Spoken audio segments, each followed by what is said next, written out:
People often ask me, what is happiness? They expect a clear answer, a rule, a formula. But happiness has never been that obedient. When I was younger, I believed happiness lived in the future. It was always waiting, after the promotion, after the relationship, after life finally settled down. And for a long time, I mistook movement for meaning. I thought if I just kept going faster, happiness would eventually catch up. But it never did. What I began to notice, after years of listening more than speaking, is that happiness is rarely loud. It doesn't announce itself. It doesn't demand attention. In fact, most people miss it because they're too busy searching for something bigger. Happiness, I've learned, is often a moment you almost ignore.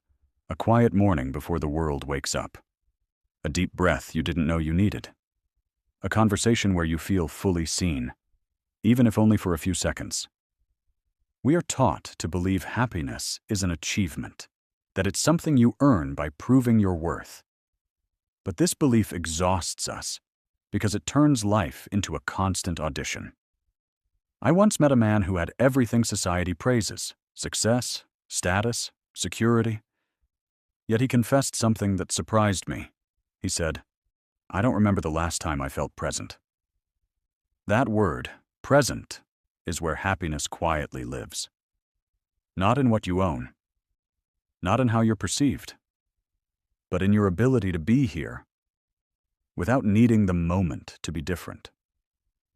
Happiness doesn't ask for perfection, it asks for honesty. It appears when you stop negotiating with life. When you stop saying, "I'll be happy when," and start asking, what is already enough right now? This doesn't mean life becomes easy. Pain still exists. Loss still leaves its mark. But happiness is not the absence of suffering. It is the ability to hold joy and sorrow without letting either define you completely. One of the greatest misunderstandings is believing happiness is constant. It isn't meant to be. It moves like the tide. It comes and goes. And that is not a failure. It's nature. When you expect happiness to stay forever, you turn it into pressure. But when you allow it to visit, even briefly, you learn gratitude instead of disappointment. Happiness grows when you align your life with your values.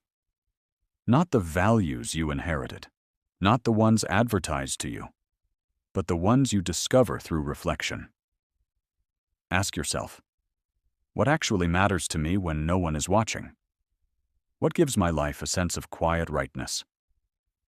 Often the answers are simple and inconvenient. Less noise, more presence, fewer comparisons, deeper attention. Happiness is not found by adding more to your life. It's found by removing what pulls you away from yourself. And perhaps the most important lesson I've learned is this: happiness is not something you chase. It's something you allow. It arrives when you stop treating life as a problem to solve and start treating it as an experience to be lived. So instead of asking, "How do I become happy?" try asking, "What am I refusing to feel?" Because the moment you allow yourself to fully feel, without judgment, without escape, you are closer to happiness than you think. And maybe happiness isn't a destination at all. Maybe it's the quiet understanding that this moment, imperfect, unfinished, real, is already part of a life well lived.